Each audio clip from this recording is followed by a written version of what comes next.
The man was a ghost. For years, Diana had hunted him across continents and oceans, using every satellite sweep and human informant in her arsenal. But still, no trace, no confirmed sighting, no intercepted communications. And then one day, the name surfaced again. Mike Donovan, alive, hiding in Chicago. It was never confirmed outright, but it didn't need to be. The whispers alone were enough to rattle Diana. To Lysera, the name lingered like an ember beneath glass, never touched, never extinguished. It wasn't just another name buried by history. It was the one her mother still refused to say aloud. When intelligence finally confirmed the rumors, Diana responded with precision, but not with a surgical strike. Instead, she staged a false flag operation, a carefully crafted ambush disguised as a resistance victory in the making. Disinformation was leaked to human sympathizers. Crates of stolen weapons were planted in an abandoned warehouse. Civilian patrols were reduced just enough to create a window. Every variable measured, every outcome anticipated. Diana knew the resistance would take the bait, and they did.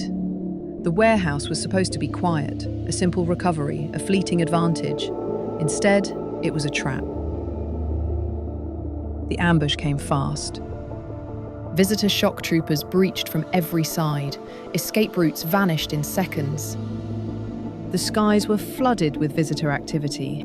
Most of the resistance cell never made it out. Mike Donovan did. Barely. He fled into the city with two others, fighters, not legends, people who ran because there was no other choice. Behind them, the warehouse burned. Ahead of them, Chicago began to close. Transit lines stalled. Airspace locked down. Patrols appeared where none had been moments before. This wasn't a raid. It was a hunt. One by one, the others fell.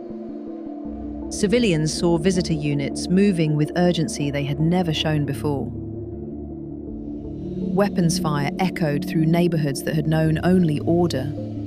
Phones came out, feeds went live. Rumors spread faster than they could be erased. Someone was being hunted. And people knew who. By nightfall, Mike was alone. And as he looked out over the destruction, he recognized the pattern. One he had seen play out again and again for the past 30 years.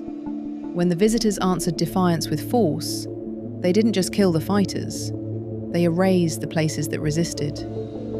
Sons and daughters taken, never found. He knew they wouldn't stop until they found him.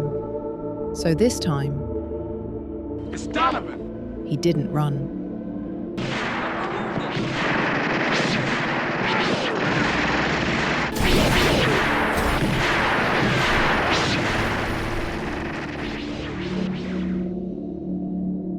And Chicago erupted. What followed would be called the Battle of Chicago. Hundreds rose up, some armed, most unprepared. Visitor forces responded without restraint. The blackout was total. The destruction, absolute. It's time for Chicago to rise up and...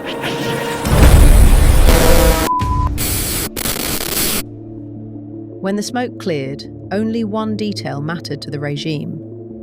Mike Donovan was among the dead.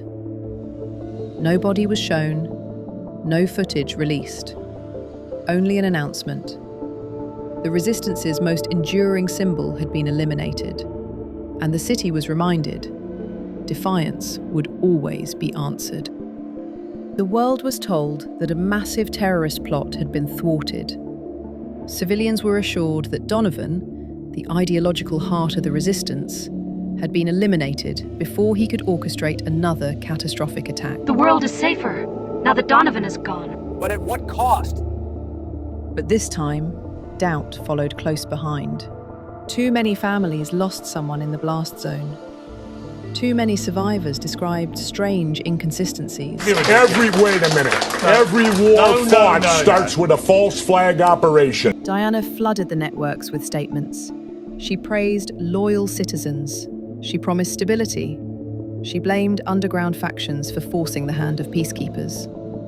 But something had shifted. The narrative no longer held as cleanly as it once had.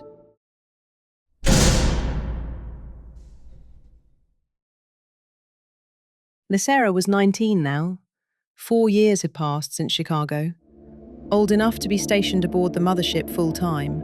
Old enough to sense that something still lingered in the reports, an absence that had not stayed empty for long. And she felt it, the lie. She still remembered the days leading up to Chicago, the sudden reassignment of her public itinerary, the whispers among handlers, the hush that fell across the surface networks. Then, after the city burned, nothing. No press tours, no interviews, no new appearances. Lysera was pulled from the spotlight. She became restless. She questioned assignments, pushed against restrictions, asked why a symbol of unity was being hidden from the world she was meant to represent. Diana listened. And then, at last, she offered a solution. Officially, it was called a promotion, a commission. Diana framed it as trust, a recognition of Lysera's maturity, her discipline, her importance to the future of both species. A way to answer critics who claimed she had been protected too closely, managed too carefully. Unofficially, it kept her exactly where Diana wanted her, occupied, contained, and finally useful again. The fire over Chicago didn't harden her. It forced her to see. And then she found things she was never meant to see. Moments without narration, without spin, without the protection of distance.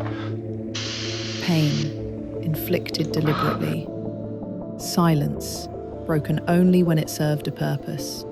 And something about that, not his defiance, not his legend, but his endurance, was what truly frightened her mother. She went back further and realized some truths weren't buried in archives. They were buried on the ship itself. But Diana remained uneasy. Intelligence reports suggested the resistance had not fractured, but somehow adapted. While the world mourned, rallied, or submitted, another story was unfolding, far from Lysera's view. In a remote insurgent camp beyond US borders, a young man trained in silence. He studied skyfighter schematics stolen from joint naval operations. He practiced infiltration drills alongside men and women twice his age. He listened when Mike Donovan's name was spoken, never interrupting, never correcting. He wasn't ready yet, but soon he would be. Call sign Raven? That's what you went with? It wasn't my idea. Figures. So what's your real name? People used to call me Sean.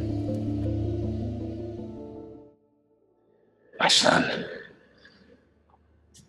is in here somewhere. We're in another ship like this one.